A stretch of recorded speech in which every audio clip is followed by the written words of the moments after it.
Let's bring in Chris Stigall. He is Chris Stigall. Chris Stigall. I'm joined now by Chris Stigall, host of the Chris Stigall Show. So let's bring in talk radio host Chris Stigall. Also, his podcast is a must-listen every day. Chris Stigall Show podcast. And host of the Chris Stigall Show. Let's bring in Chris Stigall. Please welcome Chris Stigall. The Chris Stigall podcast is presented by usmedicalplan.com. Save big money monthly and get better health coverage at usmedicalplan.com. Hey there, thanks a lot for downloading the Chris Stigall Show podcast. I know there are many, many podcasts you could choose from, so that you choose us is not a small thing. Thank you. Thanks for the 5-star reviews. Thanks, as always, for your written reviews at Spotify and Apple Podcasts. And I want to tell you about my friend in Cincinnati named John Ruhlman. Now, he runs a company called U.S. Medical Plan. And John has been a sponsor of mine and a friend of mine for a long while. And he has gotten calls from this audience, including calls from my own family, calls from colleagues and friends of mine who have shopped with him their current health insurance plan. And he has saved friends and family thousands of dollars, literally. Let me give you for example. I have a friend who bought private health insurance for his family. His daughter had some special health needs that cost him quite a bit of money a month to get premiums covered for all of them. John found him identical coverage and saved him $2,000 a month. That's jaw-dropping money. My parents called John for a supplemental health insurance plan for their Medicare. John saved them $400 a month. Now, every nickel is precious, particularly when you're sitting on an income that you've got to count on for the rest of your days and you're counting your change. $400 is a lot of money. All right, so that's what John can do for you. Or maybe if you have no health insurance at all and you think it's too expensive, I can't afford it right now. He has over 100 different private health insurance companies all over the country that he shops and compares so that he gets you the best rates and never cheats you on coverage, by the way. It doesn't mean it's some scant coverage. Great rates, great coverage. Let John and his team at usmedicalplan.com go to work for you today. You can also call 877-410-4321. 877-410-4321, usmedicalplan.com. Hey, good to have you folks. Welcome into the Tuesday. Wow, I lost a whole day. Tuesday edition of the Stigall Show. Yesterday felt like a couple of days. There was so much going on. Glad you're here today. Thanks for listening on AM 570. Thanks for watching all over the country and around the world on the Salem News Channel. Thanks for grabbing that app if that's the way you choose to watch us. I just used it yesterday. In fact, I was sitting in the lobby, the waiting room, having my car serviced. And I thought to myself, you know what? I'm going to do what I'm always telling the audience to do. I'm going to watch the Salem News Channel on my app. So I did. I dialed it up. I watched a little Charlie, watched a little Hugh. And then they called and said, yeah, we're going to need the truck overnight. So after several hours of enjoying SNC Fast Eddie, I get to go back again later today. So that's all right. But you understand how the car business works. They say I love that the guy, I checked it in and he said to me at noon, it was 11. I had an 11 o'clock appointment for sort of a standard routine check. And he said, okay, well, there's a couple of things, warranty you're going to have to replace and da-da-da-da. And then he says, of course, we're coming up on noon. And I said, yeah. He said, well, union lunch. And I said, oh, well, of course. He said it as sort of an entree into the conversation, just so you know. If you think you're out of here in the next couple of hours, that's not going to happen because union lunch. I go, yeah, well, of course. Oh, yes. And that turned into my afternoon. So anyway, a lot of quality wait time in the waiting room, waiting for the vehicle yesterday is my point. And if you don't have the Salem News Channel app, I think you'll really enjoy it out there. Our telephone number is 855-STIGALL if you want to get in here today. Many of you checking out the Harumph Society yesterday, and I'm glad because I opened it up to you for free in what I think is. We're living through, and Julie Kelly will be here a little later to discuss it in more detail. The biggest political scandal of our time, of any time. The country's history, a soft coup, a presidential administration not only trying to thwart another political campaign, but then when that political campaign is successful, trying to thwart the next administration altogether. That was Barack Obama, and I laid it out in what I hope and what I think was a really succinct way for people that either needed to get refreshed, sharpened up, familiar with it for the first time. I put it out there for everyone to consume for free. I shared it here on the show yesterday if you want to go back and listen or watch yesterday's show. But I think in order to understand it in full, I basically decided I'm going to spend the week on this at the Harump Society. If you're not a Harumper today, it would be a great day to go join us over there, because I think to understand this and be able to talk about it and explain it to other people in polite company, I'm not saying fight about it, but I do think everyone ought to be clear-eyed about what we're talking about here. Greg Jarrett over at Fox, who continues to do fantastic news on this story, wrote a pretty extensive piece that I wanted to share with you, how Obama and cronies created Trump-Russia hoax and what happens next. Never before in American history, he wrote yesterday, has a departing president connived to sabotage and destroy the man who would replace him. Newly revealed documents show that in 2016, then-President Barack Obama and his national security team manufactured and politicized phony intelligence to help frame Donald Trump as a Russian asset when they knew it was untrue. Tulsi Gabbard, who unearthed and released the declassified documents, described it as an egregious abuse of power that amounts to treasonous conspiracy.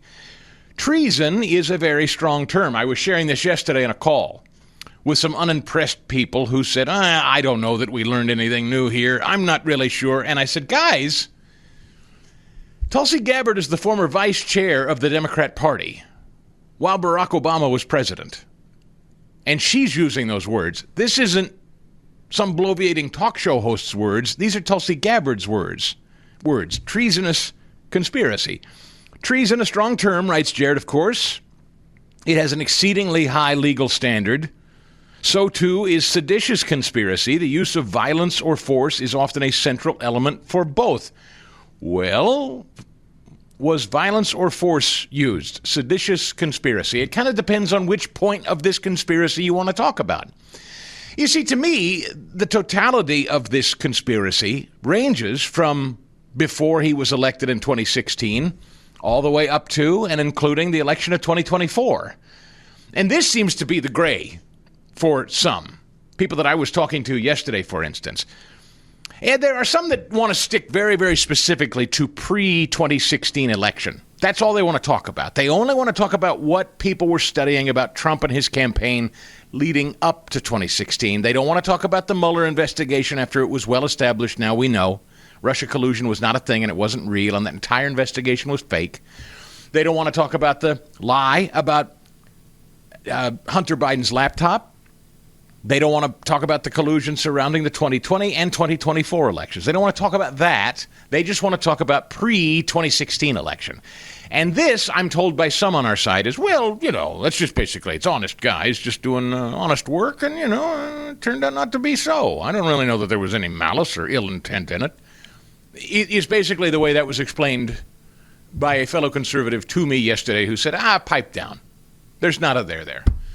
So I guess that's my question for you. When we're talking about this, how do you view it? Do you view this as the totality of Trump's two campaigns and his first presidency? Or do you view it as only the period of time he ran for the first time? Just curious. Oh my gosh, no, I view it the entirety, all of it, yes.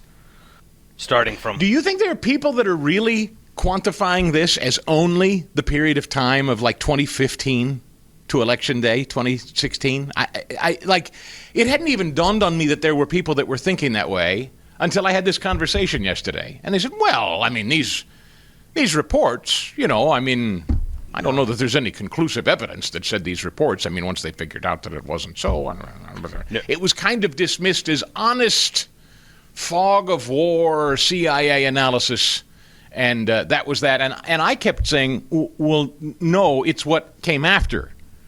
It's the behavior after.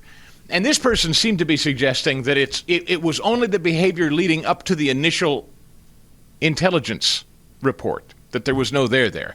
That's all that really matters, because the initial intent behind it supposedly was pure as the wind-driven snow. Barack Obama then basically telling them to go back to work and reconfigure this thing. That didn't matter. It was just so. The reason I'm bringing it up is, as is usually the case, there's always someone on our side who's trying to be too smart by half and be the most reasonable person in the room, and tell me why. Well, now you're walking us out entirely too far. Now you're talking about things well beyond the scope of what we're actually focused on here. I said, well, no, the entirety. You can't ignore the entirety. The story was built on Russia collusion to begin with. Everything we've gone through, everywhere we are, the reason half this country still to this day believes Donald Trump is a Russian asset is because of what Barack Obama did on his way out the door and the impression that he left on his way out the door. Where he didn't, yeah, it's true, he didn't outright confirm Trump as a Russian asset, but at the same time, he also didn't deny it. He kind of left people with this impression of, well, I guess if you're going to question what was found, you're questioning a long line of very serious people in our intelligence agencies who also happen to vote Republican, too. And I mean, if you want to question our intelligence agencies, said Barack Obama snidely at the time, as he was about to leave and Trump was about to come in, you want to question our intelligence agencies, then be my guest. As if to say, of course, back then, they were untouchable. And there could be no doubt, not a shred of doubt in our intelligence. Anyway, back to the Jarrett piece. Closer to the mark are other serious crimes. They include conspiracy to defraud the government and deprivation of rights under the color of law. That is, using knowingly false or fabricated evidence to support a case against Trump and to obstruct or impair a lawful government function such as an election. Not surprisingly, the genesis of this plot began with Hillary Clinton 2016, when she allegedly approved an illicit scheme to sully her political opponent after colluding with Russia to rig the upcoming presidential election. The bogus smear was intended to distract from her own burgeoning email scandal. So here again, this is kind of, this is phase two, which I was explaining yesterday in the Harumph Society. And again, I don't want to get in the weeds relitigating it all. You can go back and read it. But my point is there are people that seem to want to say, well, the initial look under the hood, the initial suspicions of Trump and Russia, those were pure. Those were honest. And so if you're asserting that from the very beginning they were always going to try to frame Trump as a Russian asset, well, I'm not sure you can prove that. I think there were honest investigations into that. Again, as if all the nefarious activity that followed it doesn't matter. As if Mrs. Clinton's private email server doesn't matter. As if the fake dossier she paid campaign funds, illegally paid campaign funds to cook up, to use to surveil and spy, fake, falsely. Our intelligence agencies, by the time Mrs. Clinton cooked up this fake dossier, they knew full well it was all phony, and they ended up surveilling American citizens, in my view illegally, knowingly, to try to frame a president. By the time he became president, derailing his presidency with a phony investigation that they already knew was phony, does that fall under what Tulsi Gabbard's talking about here? Treasonous conspiracy. And it just amazes me that I had a conversation with somebody yesterday who was trying to be a smart guy and say, well, the initial jumping off point, I think it's a bit of a stretch. I don't think we've learned anything new. They were just doing their due diligence. Some people just, you can't help. More in a minute. I cannot stress enough that this entire story only started with their initial due diligence look into Trump. This was very much undue diligence, of course. This was deliberately made up, using fictional evidence to investigate Donald Trump as a candidate, then president-elect. And, of course, the intent was always to mislead voters and the courts. And even if you want to say that the 2016 election was due diligence by our intelligence agencies, it was after the election that Barack Obama and our intelligence officials should have said there's no there, but instead they let the storyline proceed. And that's the most insidious part of this. This only snowballed and got worse and worse. Those who fairly and honestly covered the scandal knew all along, writes Greg Jarrett.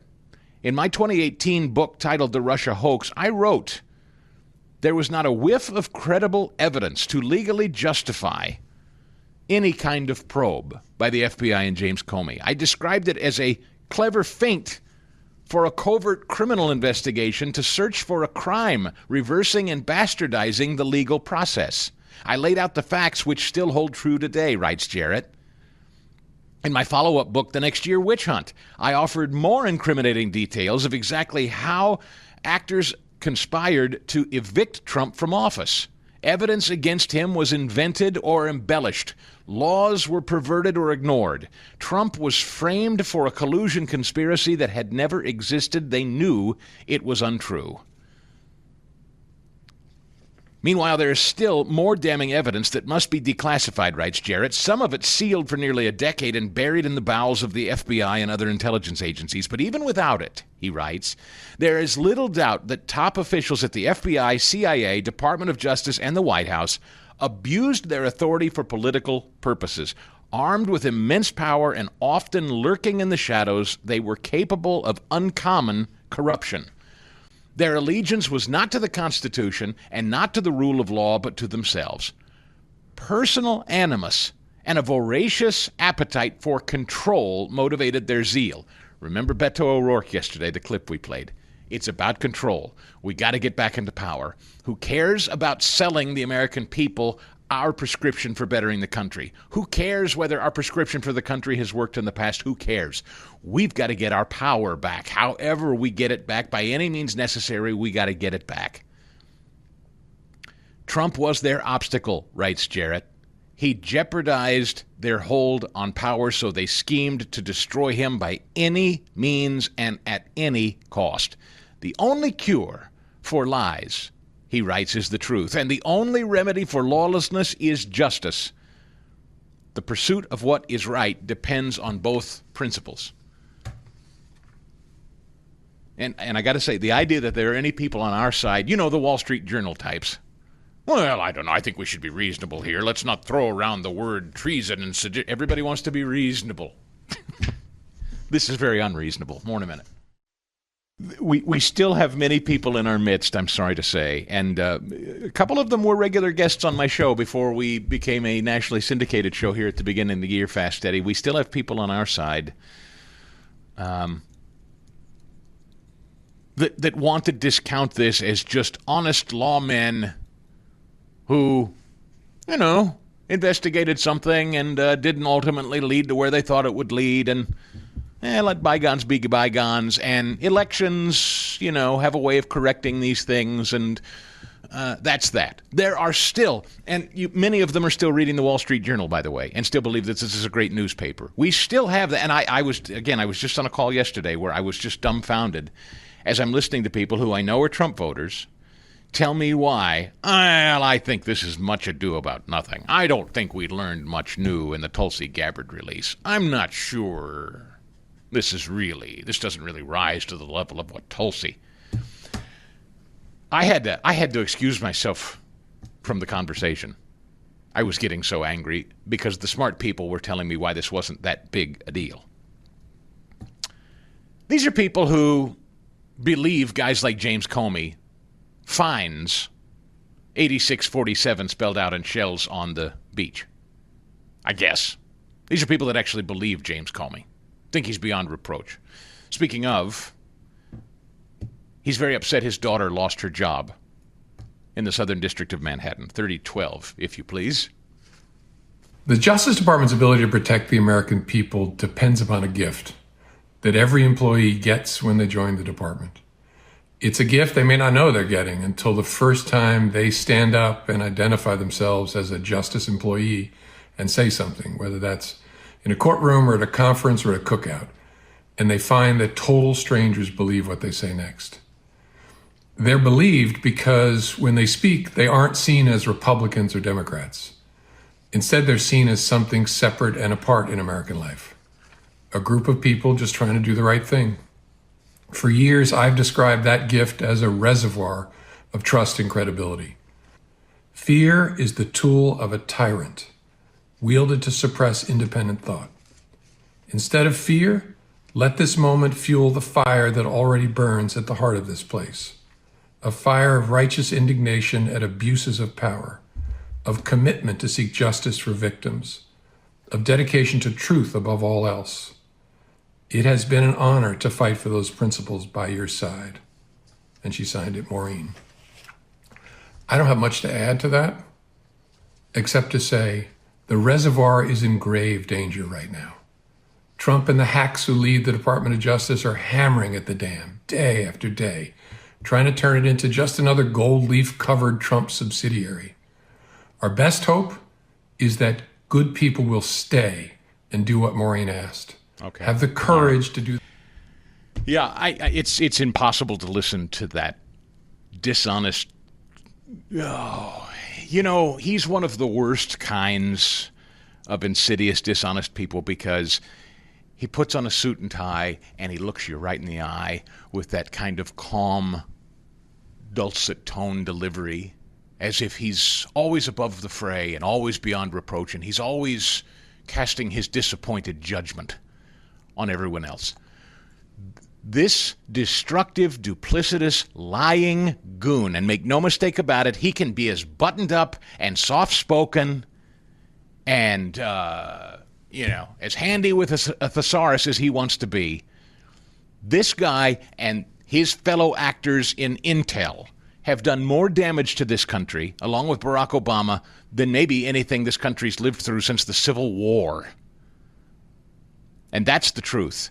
And when somebody like him does the damage they do, and we know it, and it's in plain sight for all of us to see and understand, we know what he did, and the fact that they still talk like that, it's fun. Do you know, Fast Eddie, I don't know if you understand what I'm about to say here. When I watch someone like Jasmine Crockett or Mad Manny, that guy who wants to be the next mayor of New York, when I watch them, I kind of laugh at it. I mean, it bothers me, it alarms me, but I sort of laugh at it. James Comey raises my blood pressure. Does that make sense? James Comey is something entirely different and dangerous than Jasmine Crockett and AOC. Does that make sense? Yes, it makes perfect sense to me. I think I know what you're saying. Yeah. This is what I was trying to get at yesterday with Steven Colbert. This is why they like Steven Colbert. If you put glasses on James Comey, he'd be Steven Colbert. He'd be a taller Colbert.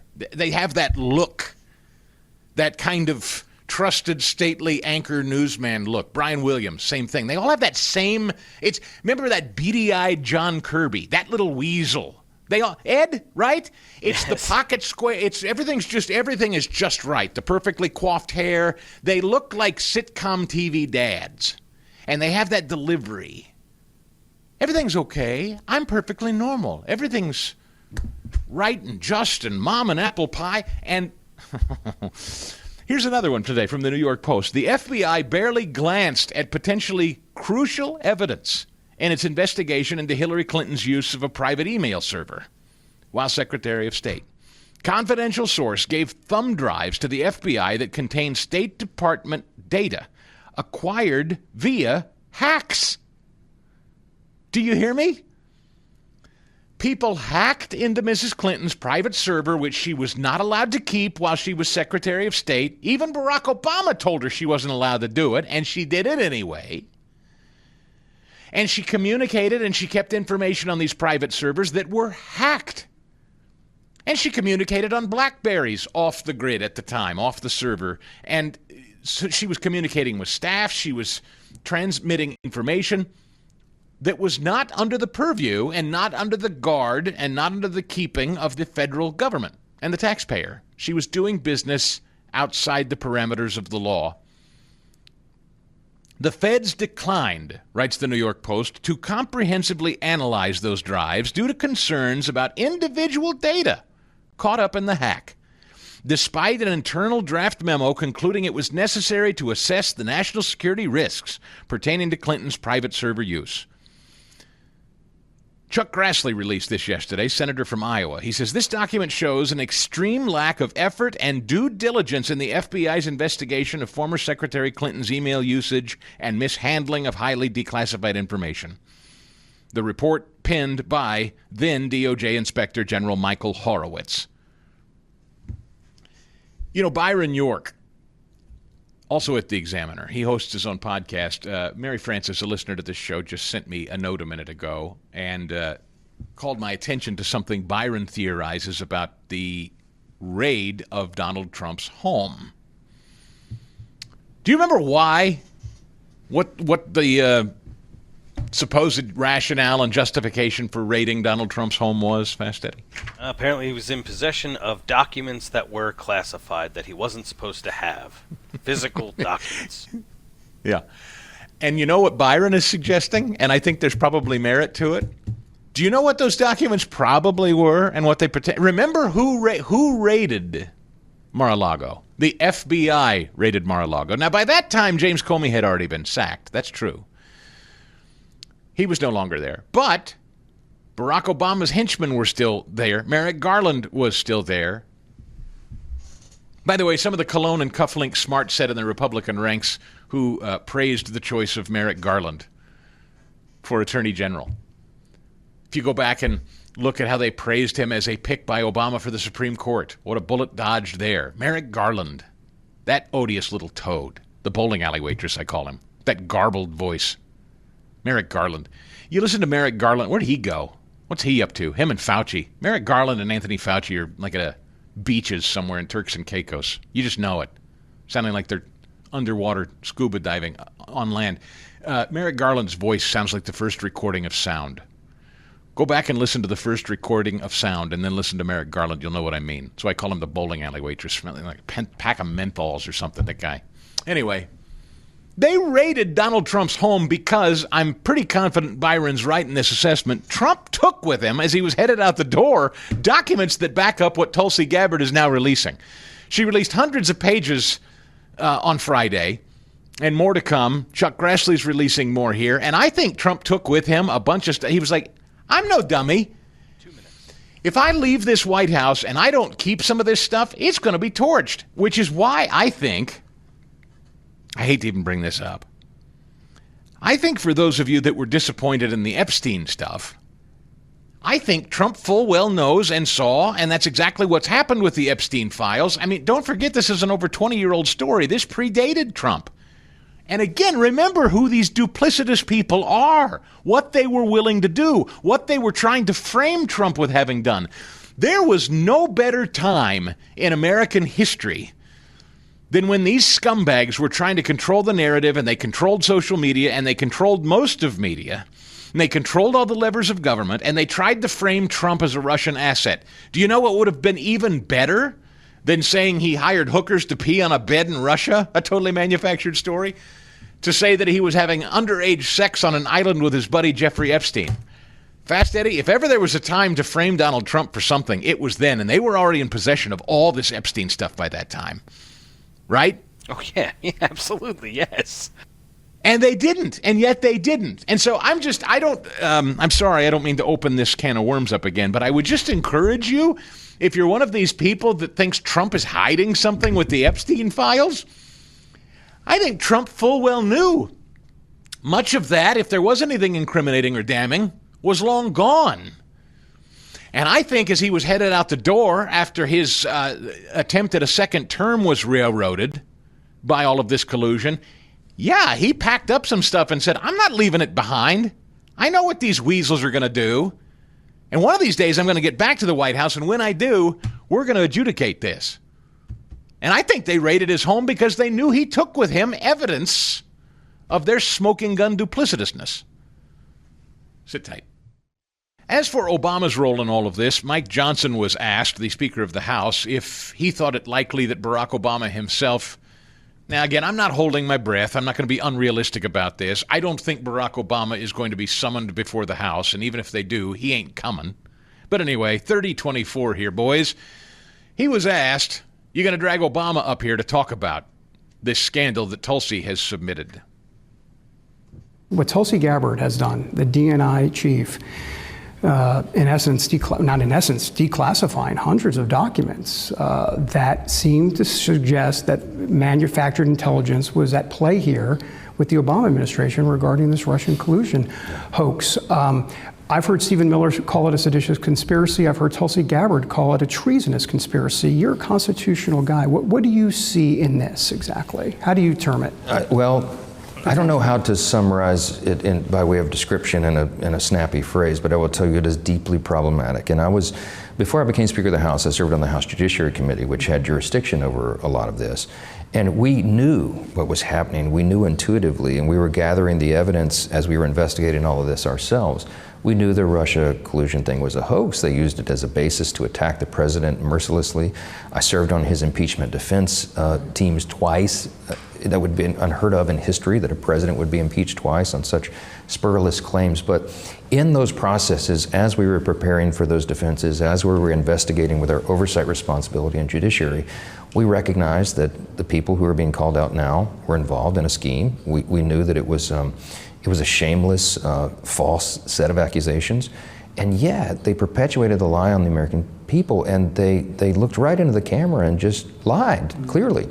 And they knew what they were up to the whole time. So there must be accountability for that, because what it does ultimately, the greatest threat of all this is not just what they've done to President Trump as an individual, it's what they're doing to the institutions, even broader than that. They have diminished the people's faith in our system of justice itself, in the institution of the Department of Justice, in the institution of the FBI. And those are critical functions that are played in a constitution. Yes, beautifully said by Speaker Johnson. There must be accountability, and it's bigger than Donald Trump. And to understand this is to understand what it really means for the future of the country. This is not about Donald Trump. And why James Comey goes to Instagram and begins to attack Donald Trump's character and make it sound like their attempt to get to the bottom of this, firing people like his daughter, and other thugs and goons and political actors and hacks inside the CIA and the FBI, name-calling Trump, suggesting that he's building his own institution to protect him, is so unbelievably ridiculous, stupid, and dishonest, and everybody knows it, when we know what this really was an apparatus built for one-party rule and to stop Donald Trump and anybody challenging this administration, or I should say the Obama administration, really Biden, who was the third term of Obama, Hillary Clinton before that. These people were very, very concerned about Donald Trump's popularity. He was coming on strong. They saw it, and they had to figure out how to stop it. And they couldn't stop it with the candidates they had. They couldn't stop it with the message that they had to the voters. They knew they had excrement for candidates. From the stupid old man to Granny Crooked Hacker to that empty vessel cackle britches that they stuck in the stupid old husks place. Three of the worst. Think of that. Think of these candidates. Hillary Clinton, Joe Biden, Kamala Harris. And Barack Obama knew it was a pack of losers all. And the only thing he could do to maintain him and the Marxist cabal that's around him and maintain their perpetual control on Washington, D.C., was to rig it and frame this juggernaut called Donald Trump. There must be accountability for it, or we don't have a country. Back again for Balance of Nature, and in the Maha movement, one thing we all care about is what's in the container, the ingredients. You flip that thing over, and if you can't pronounce it and you don't recognize it, you put it back. I've seen my kids doing this now. They're very health conscious that way. I like that. And the next generation seems to be more so, and that's why I tell them Balance of Nature, and you can feel good about it too. Balance of Nature is just that. It's nothing more than natural. Fruit and vegetable, plucked right from the soil. No binders, no additives, no fillers. Harvested ingredients that are freeze-dried into a fine powder, and then they use an advanced vacuum cold process to better preserve the nutritional value in that powder. You can know with confidence that you're talking about 31 ingredients that are strictly fruits and vegetables. Every single day, that's what you get in your Balance of Nature. Imagine a platter with 31 different fruits and vegetables on it. Join me. Take some Balance of Nature and get healthy. Use that discount code CHRIS. 35% off plus free shipping when you do. You got to use the discount code CHRIS, though. All right, so here it is again, the number 800-2468-751. Use the discount code CHRIS or order online, balanceofnature.com. Discount code CHRIS to get that 35% off plus free shipping. Here we are, 2025. Happy New Year. And our friends at Gulag America are back and along for the ride. You know, they have been not only great sponsors, but they have been ride or die founders at the Harump Society. I am so appreciative for our friends at Gulag America. I love the work they do. And we have every reason to be optimistic in this new year. They are, we are, all of us are. America's resurgence, it's back. Trump's back.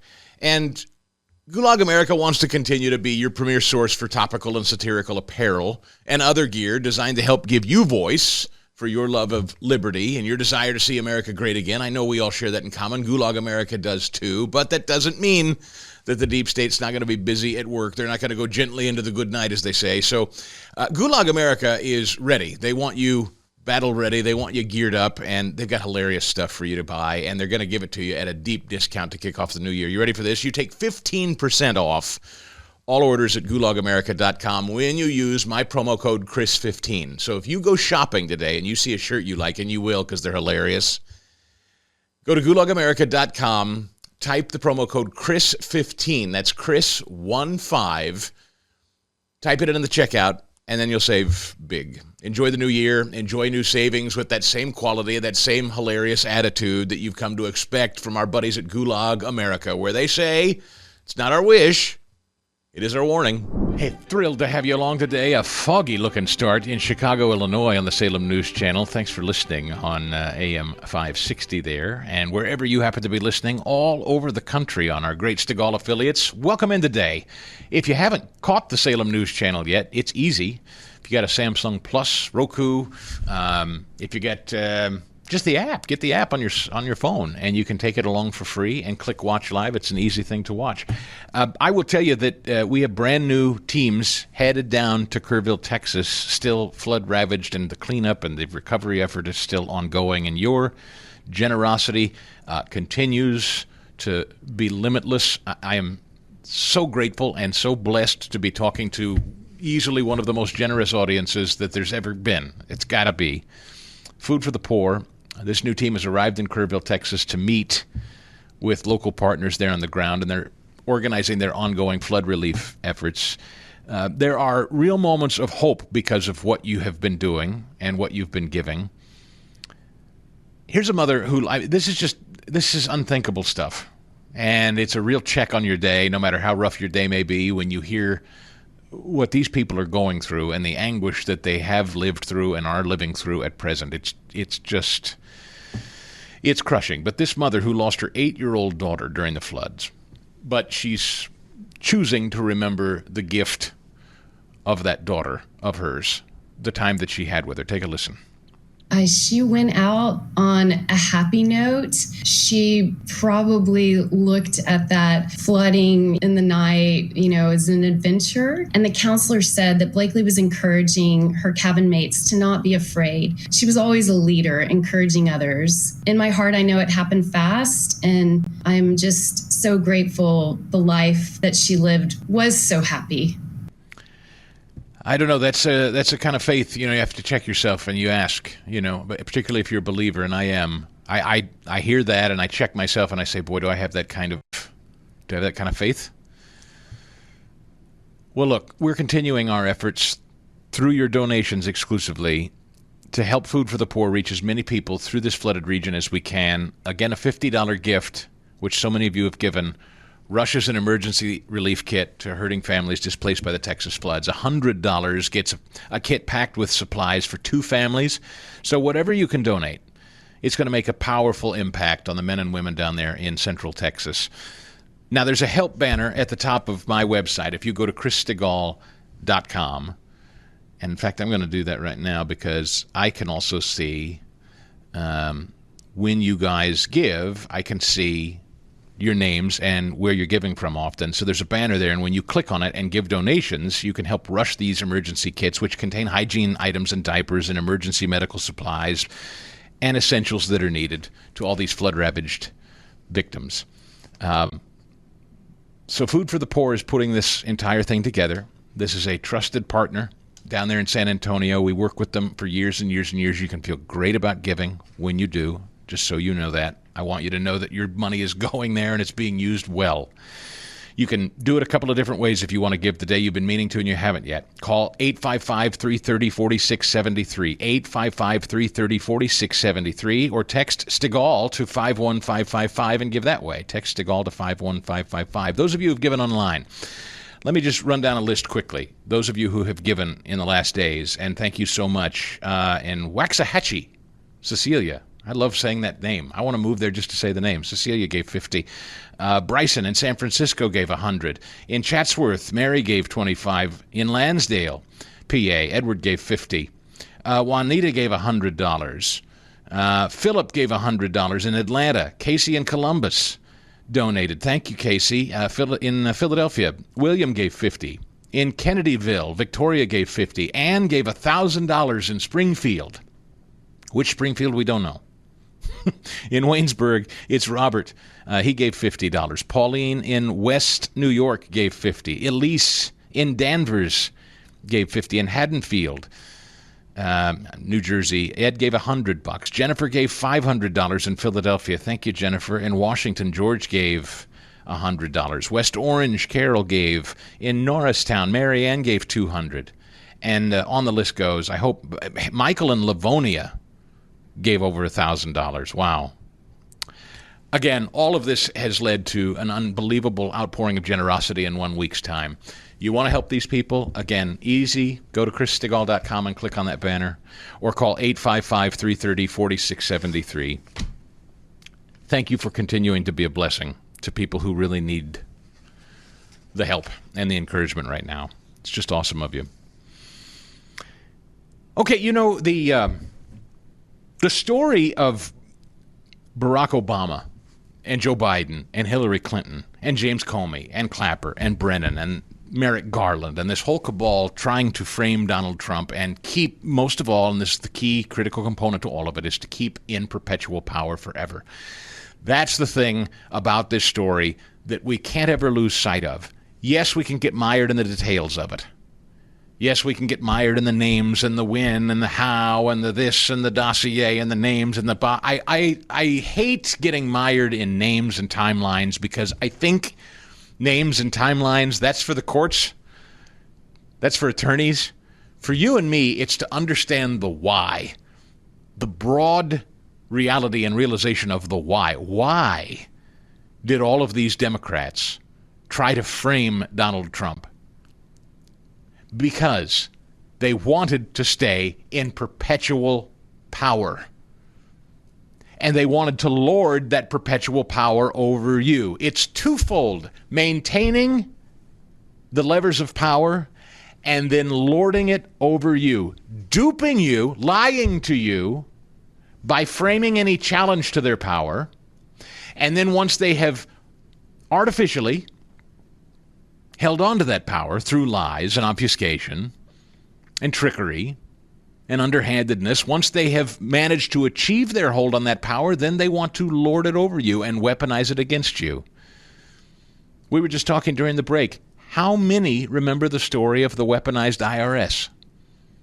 How many of you, I got a note from a gentleman called Clay. Clay knows who he is. He's a friend of the show. Clay sent me a note the other day, and he said, I really was thinking about that time during the virus and the fact that I was this close to losing my job because it was mandated that I take it, and I didn't want to take it. And I almost lost my job and the ability to provide for my family. And he said, Chris, I'm not over that. I'm still really angry about it. And I said, man, I get it. I am too, because I was in the exact same boat.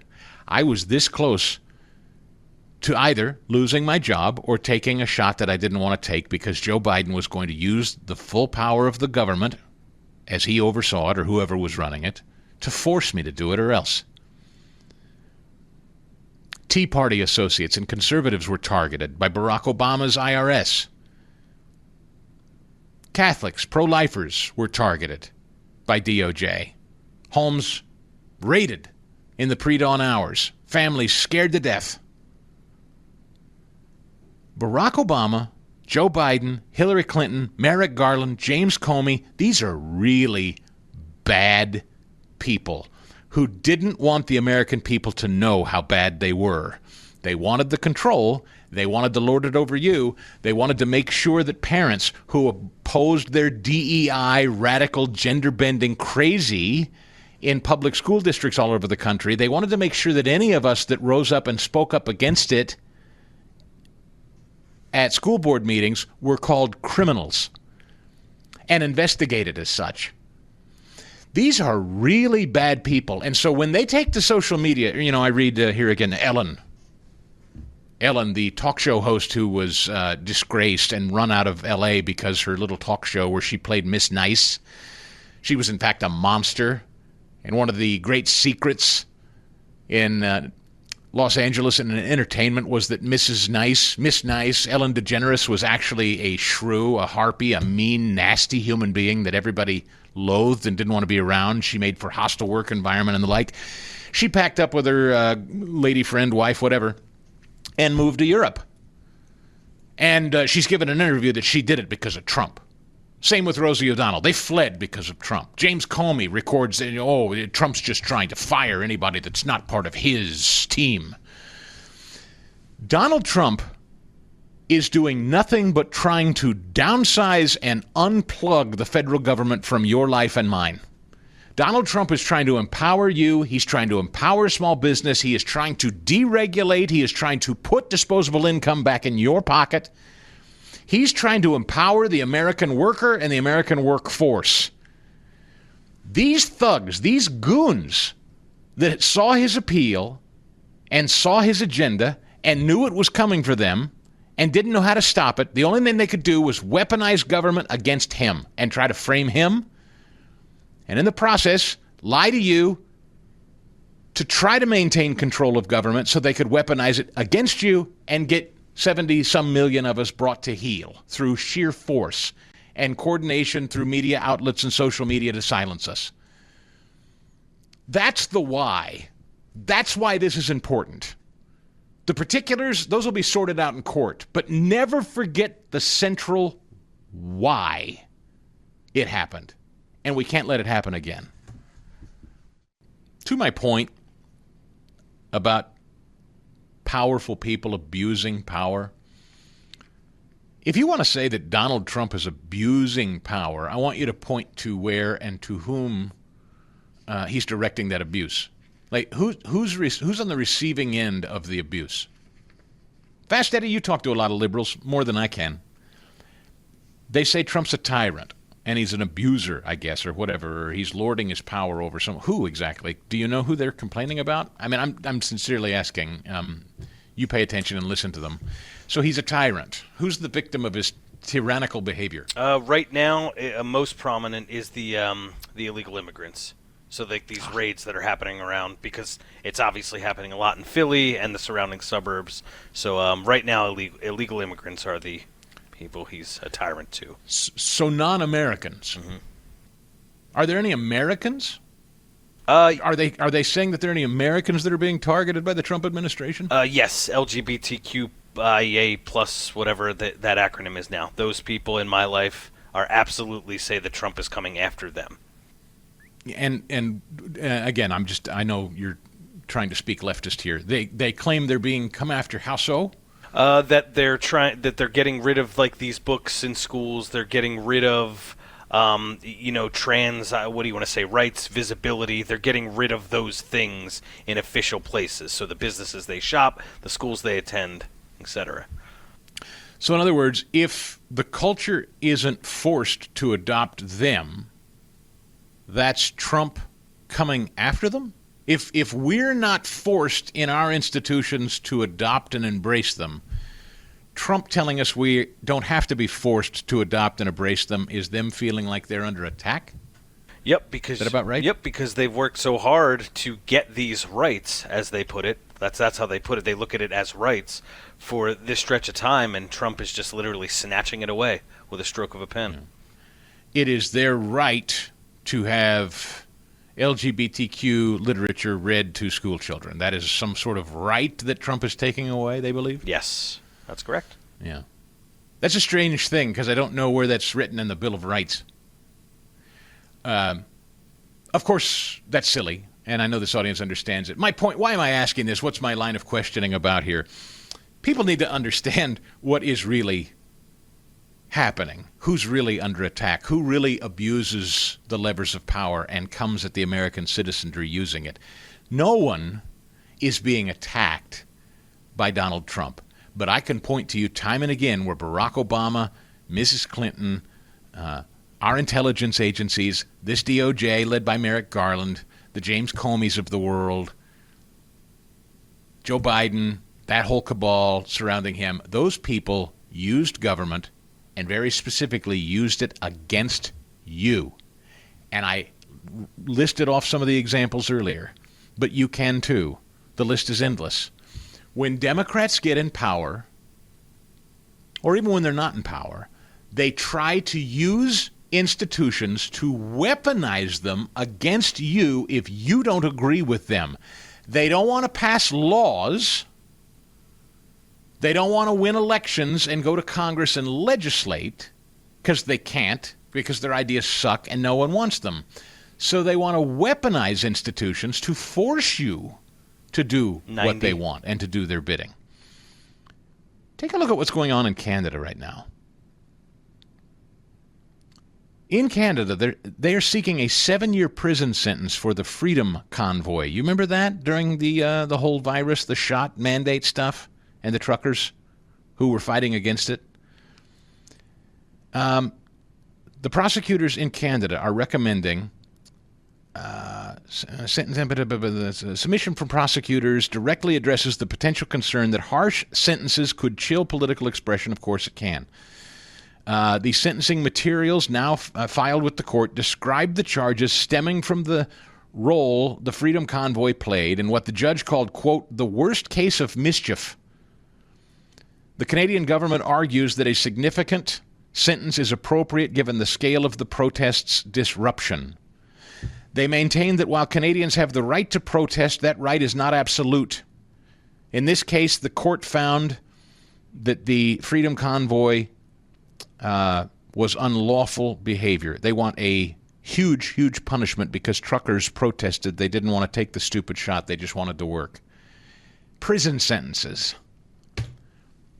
That's the Democrat Party. Donald Trump is the opposite of this crap. And everybody that's honest knows it. There is nobody, simply nobody, I would rather talk to about what I believe to be the biggest scandal in American history. And I just don't think that's an overstatement. Maybe she does, but I trust her because there's nobody that did better work reporting on the January 6th scandal. And I suspect she'd concur that really all of it is an outgrowth of what has now been uncovered by Tulsi Gabbard and the DNI in this report officially released as of Friday. She's Julie Kelly. And if you don't follow her on X, first of all, at Julie_Kelly, the number 2 on X. If you don't follow her on Substack, you should. JulieKelly.substack.com. So, Julie, first of all, welcome back. Hey, Chris. Thanks for having me on. So good to be with you. It's been a while. So it has been a while. And I know you're busy, so let me dive right into it. And that is this, do you confirm, can you concur? I mean, does it get bigger than what Tulsi Gabbard is now confirming? I think we've all known, but she confirmed in document form on Friday. No, I mean, I completely agree with what you just said. And this has been the biggest political scandal in American history. I wouldn't even really label it a political scandal. It goes far beyond that. This was not just an attempt to sabotage the president and what our friend Lee Smith calls the permanent coup. This was orchestrated with the national news media, the most influential news outlets in the world, to deceive the American people and really to deceive the world, including our allies and our enemies, to believe that Donald Trump was compromised, that the Russians had some sort of what they called compromat on him, and that his presidency was illegitimate. And Chris, to the extent that it was successful, it was, because it definitely undermined the first 2 years of Donald Trump's presidency under the special counsel Robert Mueller investigation, which really hamstrung the president. It's amazing he accomplished anything, to be honest, occupied the time of his administration, Congress, and the media and the American people. And now we know for a fact it was based on absolutely nothing but manufactured evidence and intelligence out of the Obama White House. I don't want to get sidetracked, but I bring this up only in light of this. And that is last week and the week previous, when there was a lot of inside the tent shooting over another issue, you know. My question is President Trump's frustration, frankly, Is it that he knew this was coming and that there really isn't anything bigger? And I don't mean that the other thing isn't significant. What I mean is, if you don't tackle this, if this isn't dealt with, you don't have a country. You have one party rule. You have a coup. You have a party taking over another party, and no election really matters again, right? So nothing matters more. And I don't wonder if Trump knew that, knew Cash, Pambondi, the others were working on this. This was coming, and the other thing maybe got out in front of it. That's an interpretation, just a guess. Yours?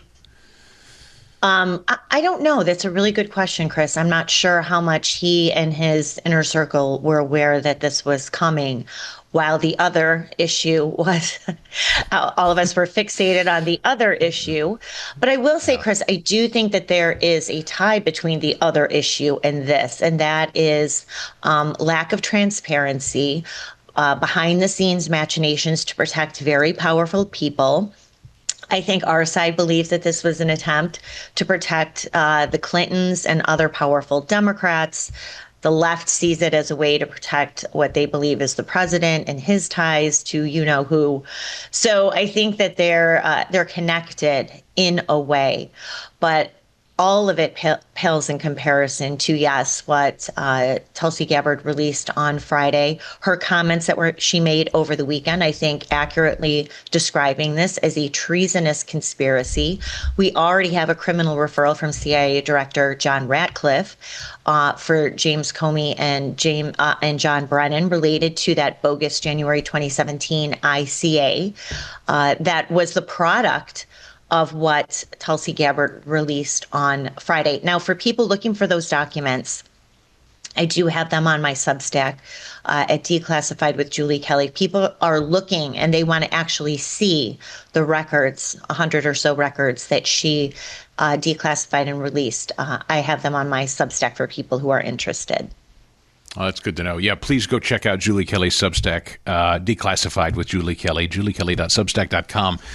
So, you and I have talked about Pam Bondi before. I asked you when she was the nominee. We've talked many, many times about who would replace Gates. Gates, interestingly, by the way, I like to remind this audience, Gates comes out on his show and says she's fantastic, don't doubt her, which kind of floored me, given the way people were so enthusiastic about him and sure that he was the better pick. But anyway, what is your ruling at this hour on her and the fact that Dan, there was some talk that maybe he had it.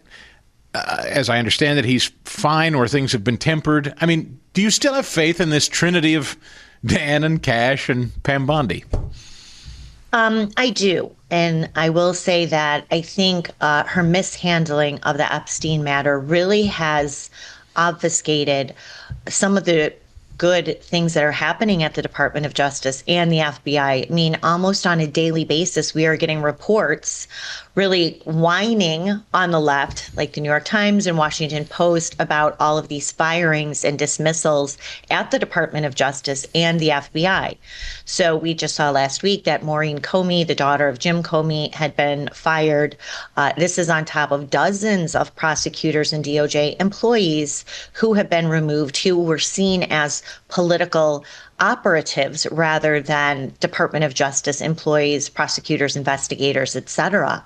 So I think the last toll, there were 1,500 or so, a combination of being fired and also taking advantage of that kind of early buyout, the reduction in force policy of the president.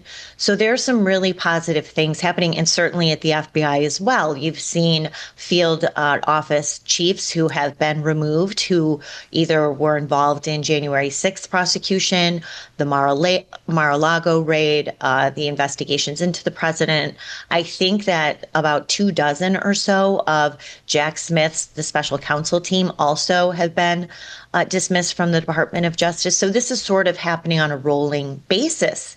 And this is very encouraging, in addition to how they're redirecting resources away from prosecuting their political enemies to fighting crime, keeping the border secure, and helping cities and states with drug trafficking, human trafficking, et cetera. So I I think her mishandling of the Epstein matter publicly really frustrated the president. Not her handling, but just the whole matter. To your point, we could see that kind of spilling out, the president being very frustrated that this was such a topic of interest. But look, they're not over the hump with the other issue, as we like to call it. People, I think, are rightfully paying attention to the new releases in the Russiagate hoax, but also still expecting more disclosures from the other matter as well. I think people are wondering, and I ask it rhetorically at my newsletter I did yesterday on the Harump Society, is Pam Bondi of the stuff? Does she have the stuff? Can she? Will she? Does she have the nerve or the legal standing to bring charges? Will we see people charged?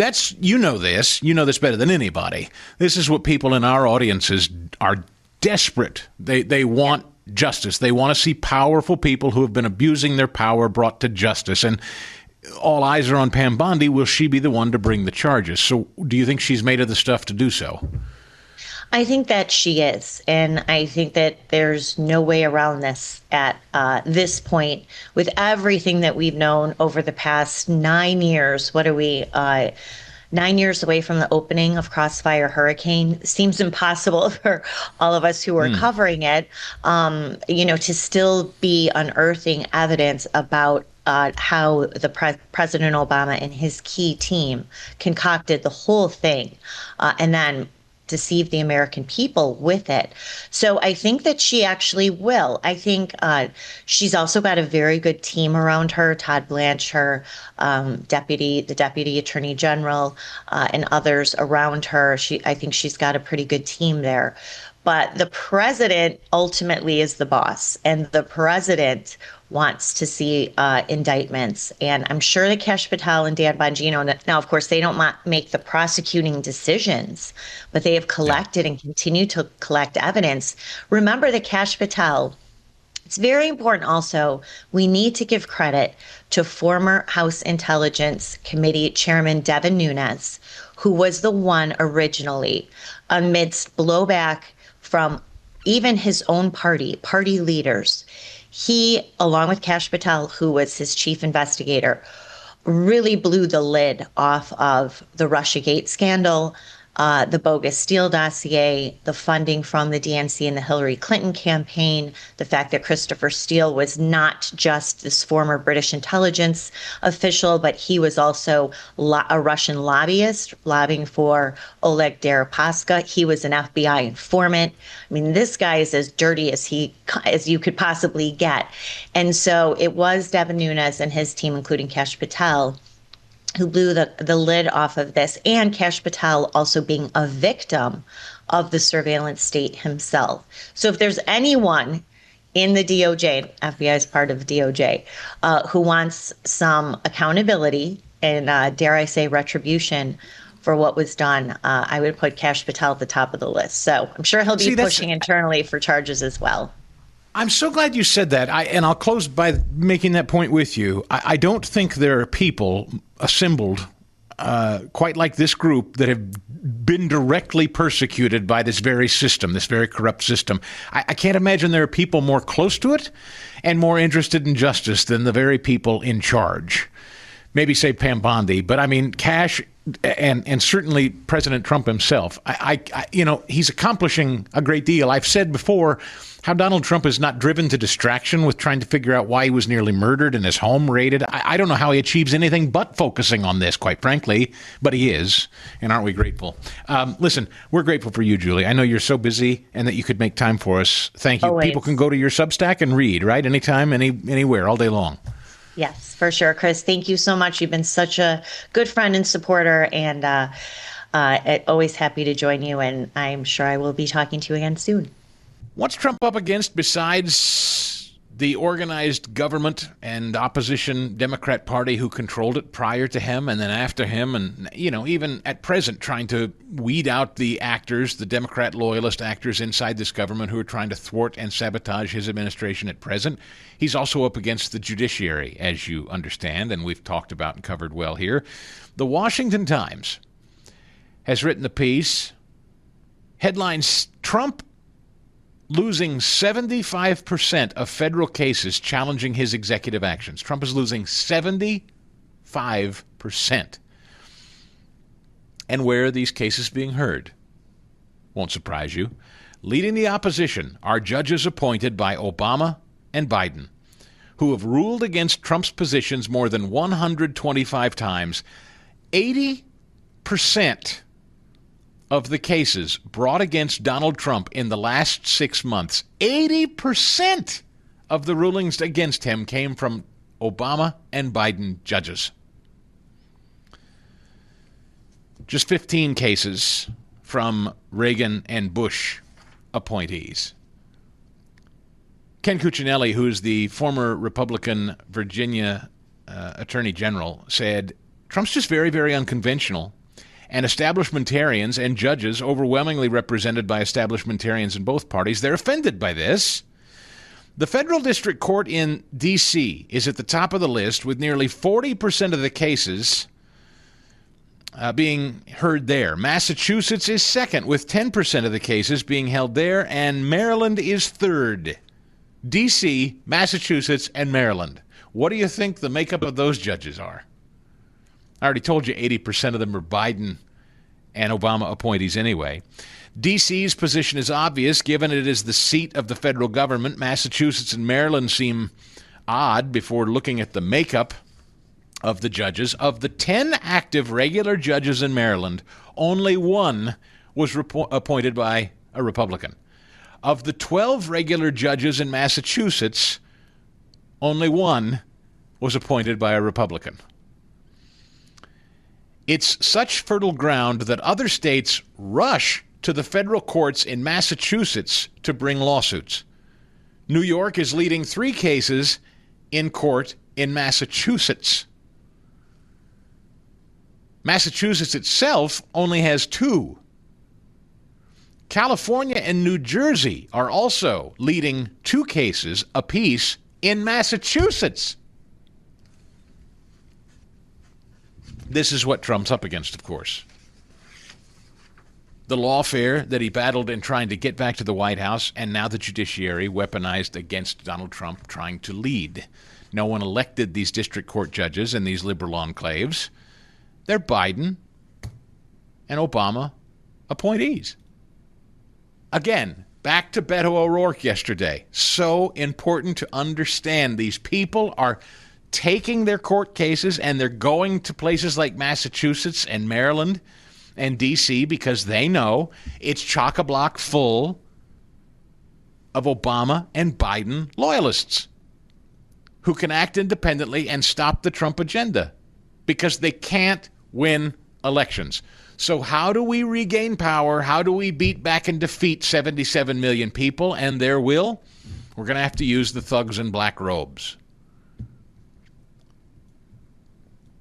And they have the temerity to say it's Donald Trump who's the tyrant. It's Donald Trump who's coming after the American people.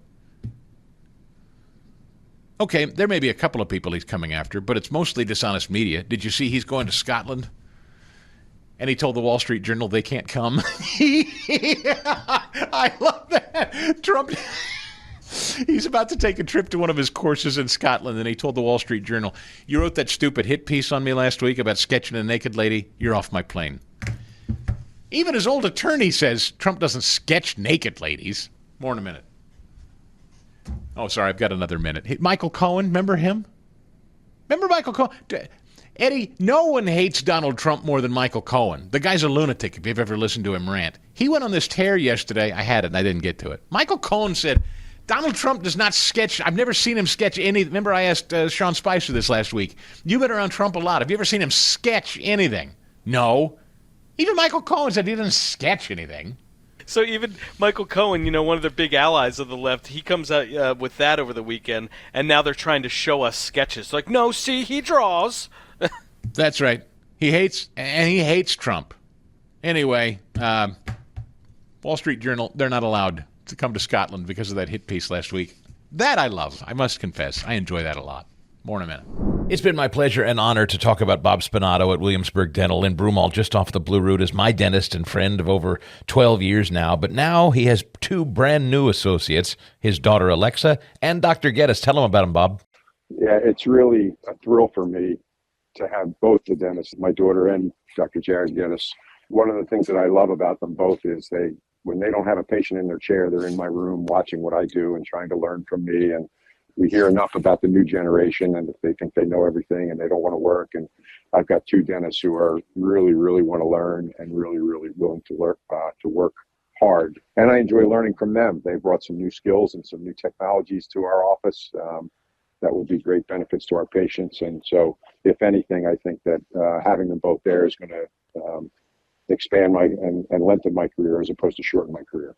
Pick up the phone or go online, make that appointment, 610-353-2700 or williamsburg-dental.com. Do you know a generation of children in El Salvador are lost to malnutrition?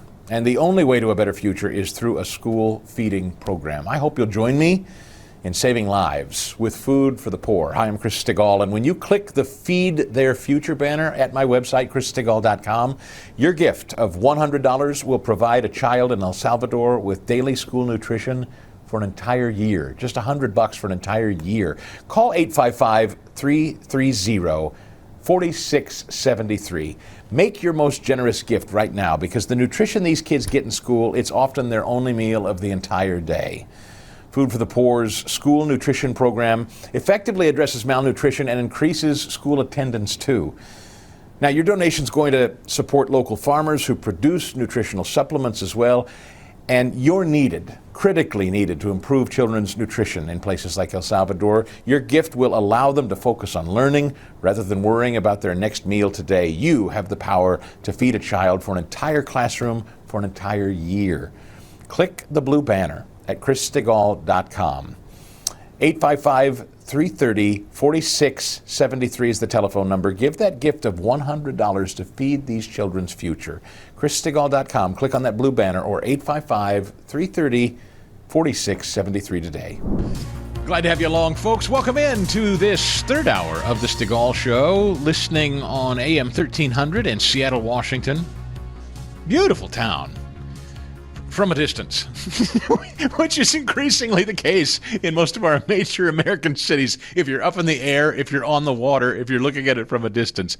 Again, not dumping on you, Seattle. Not your fault. It's Democrats' fault. They've ruined most great American cities. Hopefully someday that'll change. But anyway, glad to have you along. Whether you're in Seattle, whether you're listening on one of our great radio affiliates all over the country, hundreds of them growing every single day. And, of course, the Salem News Channel, easy to catch us and watch on the Salem News Channel app or wherever you stream. If you can stream on Roku or a Samsung Plus device, a lot of you are these days watching it. In fact, Fast Eddie, you said yesterday you dropped in on your dad. Yeah. And your dad was streaming the Salem News Channel. Is that what you said, watching our colleague Hugh Hewitt? That's right, yeah. He had the Roku TV on. I like that. That's very nice. Now, is that his preferred way to consume the show now, is to stream it on Salem News Channel? It is, yep. The radio's usually on when I was younger. Now he had the TV on. Now, that's interesting. Your dad is of a demographic. I'm not picking on him. I'm not being ageist here. I'm just saying that there are a lot of people that are our father's age. Your dad's younger than mine, but my dad, a lot of people my dad's age, they're not inclined to want to learn new stuff. They don't want to be bothered by it. They like consuming stuff the way they used to consume it. That's it. Streaming's a little added step that freaks some people out. I'm pretty impressed. Yeah, he doesn't mess around. I mean, like all the formats back in the day, like Beta, VHS, DVD, Blu, like he was always a format guy, always up on the newest technology. Adopted the MP4 when that was, more prevalent. And yeah, so he's pretty up on all that stuff. Yeah. See, there are two kinds of people. You're either my father-in-law, my late father-in-law was that way. Always learning, wanted to learn, very excited to learn, and frankly, people like me that go, that looks too complex, I'd just rather not. I fall in the latter category. I admire people like your dad. Anyway, get the app. It's free, and you can stream it, like Mr. Caiazzo. 855-STIGALL is our number if you want to get in here today. We're on like day 4 of talking about Steven Colbert over there at MSNBC and the Nerd Prom King and Queen, Molly Jong Fast. says that Stephen Colbert being canceled, if you can follow this, Stephen Colbert being canceled and The Late Show being canceled is just like McCarthyism.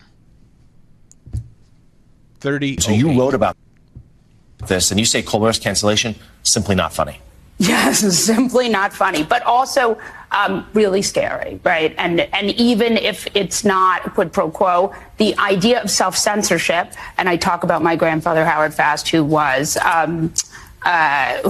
jailed by McCarthy during the House on Un-American Activities, that our government has done this before, that history is very much filled with moments like this. And I think it's important that we take a 20,000-foot view of it because of that, because there are ways to come back from government misuse of power like this. But it certainly is very scary. I do think it's incredibly ironic and also interesting that we have a 94-year-old media mogul who is in many ways responsible for creating Trump and Trumpism, who is now facing down Trump and Trumpism. I mean, this is, Rupert Murdoch versus Donald Trump at the end of the day. And this is a pretty unbelievable turn of events. A hallmark of a democracy is a comedian needs to be able to make fun of that country's leaders. Yes. Yes, hallmark of a democracy. The hallmark of a democracy is comedians need to be able to make fun of their leaders. Yes, there's an abundant shortage of people making fun of Donald Trump. Isn't there, Fast Eddie? Aren't you alarmed at the shortage of people mocking Donald Trump every day? Keeps me awake at night. Everyone's so terrified of Donald Trump and mocking him. Yes. No, what is it? All of late night TV, Saturday Night Live. I'm trying to think of what else. Yes, it keeps me awake at night. I'm very upset about it.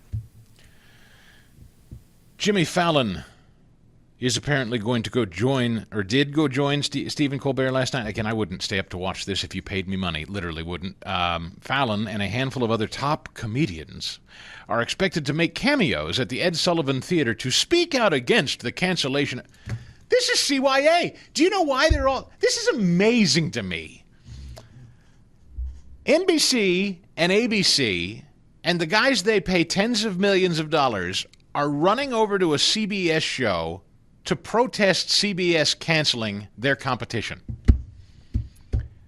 I've never heard of anything like this in my life. If back in my broadcast years, some company that paid a rival show of mine in the mornings fired that show, and I was constantly back and forth with them and the ratings are competing against them, and that company fired them, the hell I would go running across the street demanding they stay hired. I'd celebrate it. But that's the thing. The idea of competition and free speech and that these are competing factions and that this is a business, that's dead. They all know it's a ruse. Media, broadcasting, traditional broadcast media and late-night variety shows has always been competitive. Competitive for commercial viability. They all know it's just loss leader stuff now. They're all just clinging to it's like, Rose on the wooden door after the Titanic sank. I'll never let go, Jack. That's what these, the Jimmies coming to Stephen Colbert and screaming, F you, and how dare they? They're just Rose on the door. Colbert's Jack sinking to the bottom of the seafloor, but they're in the lifeboat coming for the Jimmies, and they know it. What's happened to Colbert is going to be symbolic of what's coming for them soon, and they know it. The last gasps of desperate people. By the way, I didn't mention this, and I should have, and I'm sorry that I didn't get to it, but here's another one. The women of the WNBA were out there wearing a T-shirt over the weekend, and I didn't share it, but this from something called news.com. America divided by a 6-word T-shirt stunt. WNBA stars have sparked widespread divide by wearing T-shirts that say, pay us what you owe us. And I posted on X over the weekend, that T-shirt and these WNBA women saying, pay us what you owe us on their shirt is exactly like the Jimmies screaming and yelling and dropping F-bombs at CBS for firing Stephen Colbert. This is effectively the late night host's version of pay us what you owe us. And they feel owed. They're owed. Now, never mind their business model sucks. Never mind they can't justify their salaries. Never mind they can't make salaries commensurate with professional men's NBA stars because they don't draw the revenue. Never mind, they just feel owed something.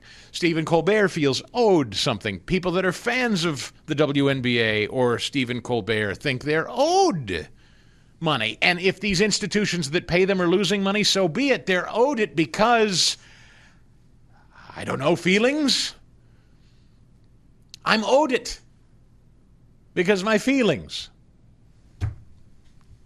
Boy, I tell you something. The whole Gen Z, millennial into Gen Z crowd that thinks the world just owes them something, it meets the free market yet again. And it's actually why, it is an interesting thing that my colleague Charlie Kirk said in a recent interview, and I thought it kind of notable.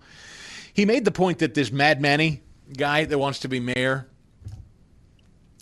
the reason he's popular, the reason he's even a conversation, the reason people like AOC or Bernie Sanders are even a conversation, stuff that's radical to most of us that have been around for a couple of minutes, you know why?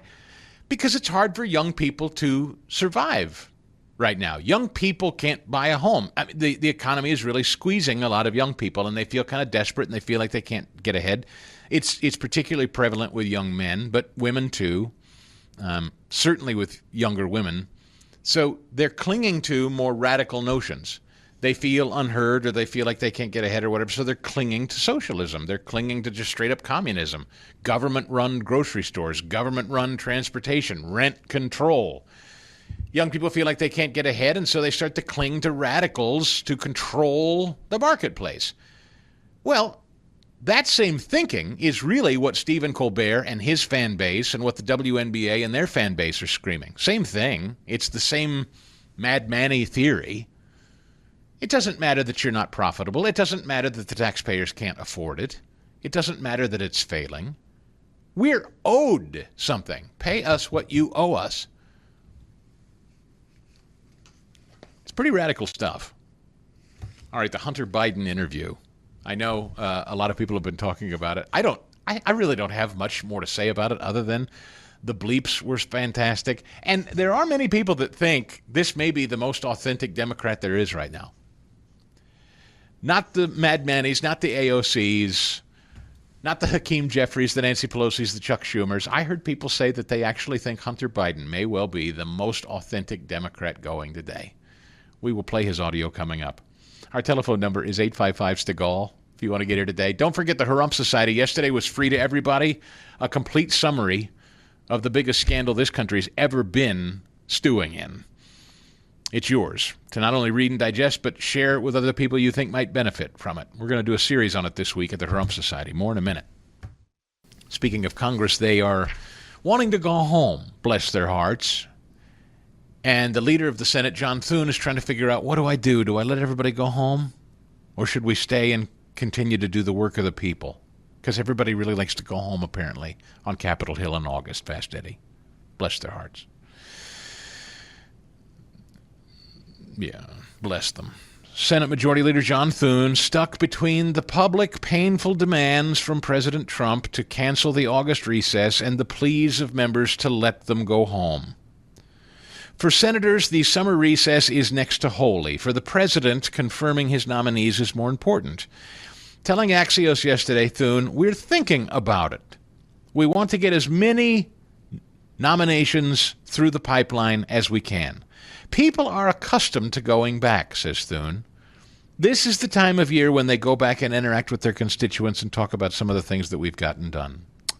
Oh, bless their hearts. They may have to stay and get president's nominees confirmed instead. Imagine. Well, we're all praying for their struggle. Okay, a little bit of Hunter Biden and his interview. Give me number 06. We'll kick it off with this because it's fun. Take a listen. Hunter Biden. Number one, I agree with Quentin Tarantino. George Clooney is not a actor. He is a fucking I don't know what he is. He's a brand. And by the way, and God bless him. You know what? He supposedly treats his friends really well. You know what I mean? Buys them things. And he's got a really great place in Lake Como. And he's great friends with Barack Obama.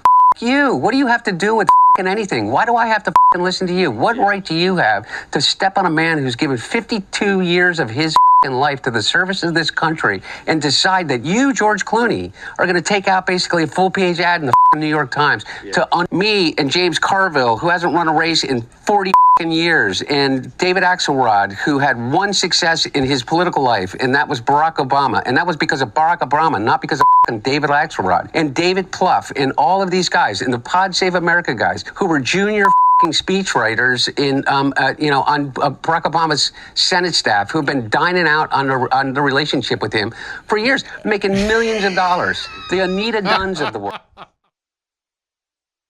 I told you yesterday that I was out just over the weekend perusing at a new vessel. I like to get out on the water, cruise around. I was looking at pontoon boats. E.J. Antoni is the chief economist at the Heritage Foundation. And E.J., I welcome you back to the show. My friend, this was something interesting, anecdotal but interesting. The guy he sells boats for a living, and he's showing my wife and I around. And I said, how's the boat sales business? He said, man, I don't want to get political. He didn't know me or anything about it. He said, I don't want to get political, but I'm just telling you, we've never sold more boats than we have right now. I said, what do you attribute that to? He said, it started after the election. He said, by Christmas, I've never moved more boats in December than I did in this past year, and it's carried on right through now. My point in sharing that with you, EJ, is whether it's real or whether it's a feeling, this guy said the vibe was real, and people felt inclined to go out and buy a luxury item like a boat. Good morning, EJ. Well, good morning, Chris. It's amazing what people are willing to do when they think they're not going to get taxed to death, right? And with something like, as you said, a luxury item like boats, that's a very real concern. I live in Northern Virginia, for example. I just bought a new vehicle, and because of the insane property taxes here, which apply not only to real estate, but also to vehicles in Northern Virginia, I'm going to pay thousands of dollars a year in property taxes on a vehicle that I already paid sales taxes on. This is the kind of insanity that you deal with, and that's just at the state level. Apply that then to the federal level, and it can get much, much worse. And when you had a candidate who was running against President Trump, who was promising all kinds of wealth redistribution schemes, right? In air quotes there for those listening on radio, basically the people who actually had money to spend were afraid, right? The folks who actually had disposable income, and frankly, there weren't a lot left after the Biden years, but those who still had money to spend were hesitant to do so. And now they're more willing to. Now they're willing to take on some risk. They're willing to acquire some wealth. They're willing to invest to try to get more wealth, et cetera. All those things are good for the economy. And it's actually good for the little guy. It's not just about the guy who has plenty of money to spend here. This is a myth, Chris, that I think is worth exposing here. Who actually built all of those boats? It wasn't a guy making millions of dollars a year. It was blue-collar workers who put those boats together. It was blue-collar workers who did the marketing campaigns for those boats. It's blue-collar folks who keep the books at the companies that sell those boats, et cetera. Every time a wealthy individual buys a nice toy like that, effectively, they are keeping alive a lot of blue-collar jobs, and that's a good thing. Yeah, and these boats all American-made, interestingly, to your point. Maybe not the engines, but the boats themselves constructed in places like South Carolina, North Carolina, Elkhart, Indiana. E.J. Antoni, again, chief economist at the Heritage Foundation. I have heard people like my colleague Charlie Kirk, I've heard Tucker Carlson say it at the most recent Turning Point event. Young people are feeling so up against it and so squeezed and don't feel like they can get ahead and don't feel like there are any prospects to own a home and whatnot, that perhaps they're willing to hear and turn to the Zoran Mandamis of New York and listen to this rent control, government-run grocery store business because young people are so up against it. Do you feel that? Do you sense that as an economist in the country, that people that are trying to come up feel like they just can't, and so they're willing to get radical? Well, I'm not going to say necessarily that's what I feel, Chris, but that's the story that the data tells, quite frankly. When we look at the disparities between generations, for example, the boomers have greatly benefited from the inflation that we've seen since the 1970s, essentially, since the country broke the last link between the dollar and gold. So what we've had is a situation where older folks who had the ability to acquire assets, whether that's real estate, whether that's stocks, you name it, those things all appreciated in price pretty tremendously because of inflation. In other words, they were protected from the ravages of their money losing value. And now younger folks, the younger generations, whether that's Gen Z or whatever we call the young people these days, those folks, anybody who had money in the bank, the value of it just got wrecked the last 4 years. It lost literally a fifth of its value. Meanwhile, we've seen home prices absolutely explode. We've seen the interest rates on mortgages also hit the highest in literally decades. So all of this combines to create a situation where young people simply can't get ahead, because now they can't even save more money for a down payment on a house, Chris, because their rent is so high, their groceries are so high, their transportation costs, their insurance is so high, et cetera.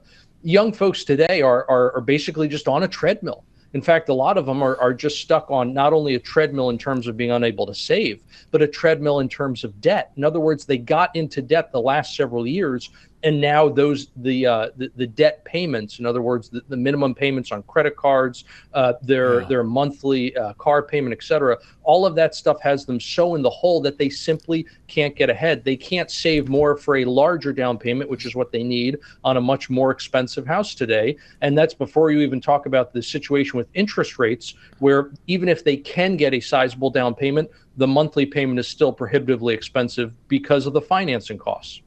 So we're in a hole here, undoubtedly, as you well described. Do you think Trump policies on balance are going to correct that? It's not going to change overnight. We know Trump wants interest rates lowered, but that doesn't necessarily independently by itself fix what you were just describing. Are the Trump policies going to fix these things, or are young people increasingly more dispirited because they feel like nobody's in their corner, including Trump? As you see it, I mean, can Trump's prescriptions, what he's passed, the big beautiful bill and the other things, the tax credits, allowing rent history to qualify you for a mortgage, which is something new, for instance, is this stuff going to help and take root? It takes some time, though, right? Oh, it certainly takes time. The other thing, Chris, that we gotta be honest here. The Trump policies are necessary but not sufficient. In other words, if that's all we do, it's still not enough to fix the problem. Look, this was it was a whole of government effort that got us into this mess, that dug this massive hole. It's going to take a whole of government effort to get us out of it, quite frankly. In other words, we need Congress to play ball. Just as Congress spent trillions of dollars we didn't have during the Biden years. Now, granted, a lot of that was requested by the White House, but even still, Congress pulled the trigger on it. Today, we need Congress to play ball in terms of getting the spending down. And the fact that we were barely able to pass a rescissions package that wasn't even $10 billion on a $7 trillion budget, I mean, that says it all about where Congress is right now. Now, I'm very hopeful that the president is going to be able to get more rescissions through, especially when it comes to the pocket rescission process. So that'll happen as we get closer to the end of the fiscal year in the coming months. But still, if all we get is executive action, if all we get is efforts by the White House and by the different departments and agencies of government, but we don't have Congress willing to play ball and cut spending, we're not going to be able to truly get inflation under control. We're not going to be able to truly arrest the cost of living crisis, for example. So we need everybody involved here, not just Trump, not just the Fed. We need Congress on board, too. Scott Bessent continues to stick by the Trump tariff policies. He says he sees no evidence that this is causing or creating real inflation. The data doesn't show that it has so far. Howard Lutnick says we're coming into maybe the two greatest weeks we've ever had economically. What do you make? I've asked you this before. I asked you this at our cigar night. What do you make of the Trump economic team around him? Do you think they have the right policy prescriptions with President Trump? Do you buy into it? And then Jerome Powell, throw him in there. They say lower the damned interest rates. Too late, they call him, Jerome Powell. How do you read that whole scene? Oh, well, Powell is definitely too late. He's on just about everything, right? He was too late to raise rates in 2021 and 2022. He was too late to lower interest rates back in 2019. We forget that he actually caused a mini financial crisis. It just happened right before COVID. So then that took over the news, and everyone forgets about Powell's mistakes back then. But literally his entire time at the Fed has been just a string of mistakes, one after another. So the guy's been a total disaster. I cannot wait for May when he's gone. Virtually anybody would be better at the helm of the Fed than him. Now, going back to your question on Trump's economic team, look, I think the Treasury Secretary is really the all-star on that team. When you start looking at some of the other team members, you get a lot of contradictory messages, not only between folks, but also sometimes even among individuals themselves. You can look at, for example, somebody like a Peter Navarro, and you can find him saying contradictory things versus his own words in the past. Sometimes in the same interview, he'll contradict himself. So again, when it comes to economic policy, when it comes to the dollar, I listen much more closely to Scott Bessent. He really has his finger on the pulse of major financial issues and economic issues more broadly. And I think he's giving the president the best advice. And I think between him and the president, their great minds put together are really helping to get us back on the right track here. EJ, I just have a couple of seconds, but I don't know if you wanted to comment. I saw that the founder of the Heritage Foundation has passed, and I'm sure you as the chief economist of Heritage are mindful of that. Oh, certainly. And we pray for, obviously for Ed Follner's family and also the happy repose of his soul. Yes, amen. What a remarkable organization, the Heritage Foundation, and a resource they've been. And you being their chief economist, we appreciate leaning on you when you're able and willing. We're grateful. EJ, good to see you. You too, Chris. Thanks for having me. Our telephone number is 855-STIGAL. If you want to get in here, sit tight. More in a minute. Hey, I just wanted to quickly mention, I don't have anything to say about it other than to say just heartbreaking to hear that Malcolm Jamal Warner, Fast Eddie, died at age 54. Apparently he was on vacation with family in Costa Rica, and they say he drowned. It was an accidental drowning. Nothing nefarious, nothing, I don't know, just got caught up in a surf or something, but great guy, and probably part of, despite the fact that Bill Cosby himself at 88 probably has a, to put it mildly, checkered past that has kind of tarnished his legacy. I think that show's legacy still is, it's hard to even put it to words what that show did culturally, and Malcolm Jamal Warner a part of that. But boy, at age 54, that was sad news to hear yesterday. People have been asking me, are you going to play more? This Hunter Biden interview is, frankly, our team went to work on the bleeping. It's worth playing if for no other reason. The work put into bleeping the thing is maybe worth the price of admission. So here we go. Hunter Biden sitting down with somebody called Channel 5 with Andrew Callahan. I don't even know who the hell this is. But Hunter Biden apparently felt like he could trust him and went on a Charlie Sheen-like tiger blood rant. Here's more of it. We played some of it earlier. Here's more. We sit here and we talk about the one guy because there's a clear legal path to being able to get him back. What about all those other people? Am I not supposed to feel for someone? Am I going to be like all these Democrats say, you have to talk about and realize that people are really upset about illegal immigration. You. How do you think your hotel room gets cleaned? How do you think you got food on your table? Who do you think washes your dishes? Who do you think does your garden? Who do you think is here by the just grit and will that they figured out a way to get here because they thought that they could give themselves and their family a better chance? And he's somehow convinced all of us that these people are the criminals? White men in America are 45 more times likely to commit a violent crime than an immigrant. And the media says, well, you got David Axelrod and, Rahm Emanuel. So smart Rahm Emanuel. And so we got to understand that these people are really mad. And we got to appeal to these white voters. Rahm, the only people that appealed to those white voters was Joe Biden, 81 years old. And he got 81 million votes. And he did not because he appeased their Trumpian sense, but because he challenged it. And he said, you can be an 81-year-old Catholic from Scranton that doesn't understand it, but still has empathy for transgender people and immigrants. And then nobody said, oh, Joe Biden's going to turn us into a socialist state, no matter how much they said it. But these guys think that we need to run away from all values in order for us to lead.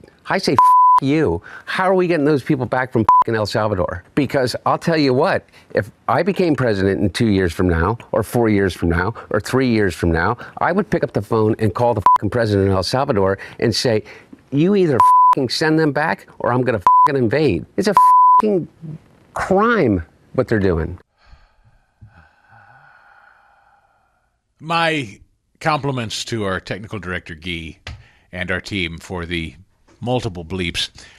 That's a lot of work, folks, just to get that arable. As far as I'm concerned, Run, Hunter, Run. Can we make the shirts, Eddie? Should we sell them now? Run, Hunter. This is the guy that Joe Biden says is the smartest guy he knows. I believe him. I believe him. I want this man to be the pulse of the Democrat Party. I think we should put him out there and let him go. There's nobody more authentic than him, right? I mean, you talk about them being charlatans and hiding who they really are. He's just laying bare. There he is. Let it rip. Make that guy the face of the Democrat Party. I'm for it. Who's with me? Go, Hunter, go. We're done, David Hogg and Malcolm Kenyatta. We want the genuine article. Hunter Biden. That's right. F-bombs and all. Bring it. Let's go. Unbelievable. The guy's having a manic episode and a breakdown, but he's pardoned. The auto pen pardoned him, so he can do and say whatever he wants. I don't. What do you say about a guy just in public meltdown after the stripper banging and the cocaine and the guns and what do you say about him? I have nothing to add. It's like watching a car crash. You want to help? You actually want to do something positive and help people? Help my friends at Food for the Poor. You have done so in a spectacular fashion. Your charitable giving knows no bounds. You have been so supportive of our efforts to help families in Texas who need it. You go to chrisstigall.com, and right there at the top of the page is the Help Texas link. Click on it, and you can give whatever you want to give. If it's $5, if it's $10, great. Here's what $50 gets you. An emergency relief kit sent directly to the people of Central Texas who are flooded out. This is a powerful, impactful gift, a $50 gift. That impacts a family. 100, that's a kit packed with supplies for 2 families. We're talking about medical supplies, hygiene items, diapers, tarps, all the stuff flooded out families could really benefit from right now. And Food for the Poor, our great charitable sponsors who you can trust and make a dollar stretch and really make it work so you can feel good about where you're sending your dollars here. They're on the ground. 855-330-4673. 855-330-4673. Or go to chrisstigall.com and click on the Help Texas banner. Thanks for that in advance. I'll see you tomorrow. So that's a wrap for another Chris Stigall Show podcast. Thanks for committing to it, listening to it all the way through. You're a fighter. I like that about you. Hope you'll leave it a 5-star review and a written review. Apple Podcasts, Spotify. We'll see you next time here on the Chris Stigall Show podcast. The Chris Stigall Show podcast.